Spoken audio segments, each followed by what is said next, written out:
গতকাল রাত্রে আমি আলাদিনের চেরাক পাইছিলাম। আমি আছি বর্তমানে দুবাই, কিন্তু রাত্রের জন্য আমি চলে গেছিলাম বাংলাদেশে আমার নিজ বাড়িতে।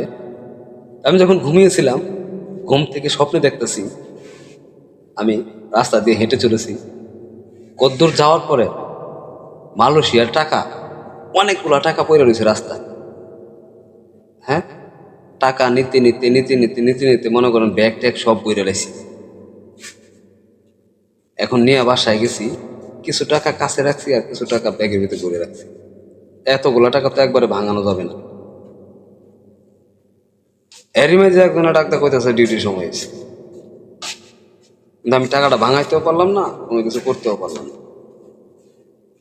একটু সময় দেওয়ার দরকার আছে না?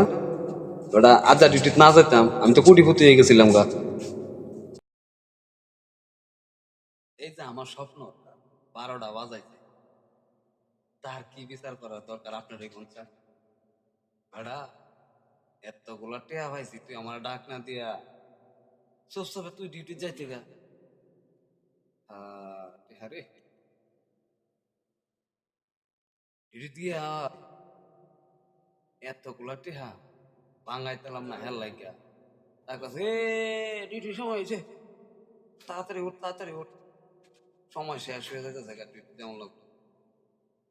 আমার কত একটা স্বপ্ন ছিল, কত একটা আশা ছিল, আমি ফেসবুকে সবাইকে ফুল দিয়া একেবারে ভরিয়ে দিব। দিতে পারলাম তুই ডাকটা দিয়া 12টা বাজাইছে না? আপনারা এর বিচার কি করা যায়, লাইক কমেন্টে জানাবেন। আমি আপনাদের কাছে বিচারটা দিলাম। আমি 2 দিন খাইতে পারি নাই এই টেনশনে। টেহাত তো কতগুলা টেহাত, তাই না? টেনশন তো একটু না একটু ওই বই। টেনশন না থাকলে কি মানুষ সামনে এগিয়ে যেতে পারে? টেনশন থাকতে হবে।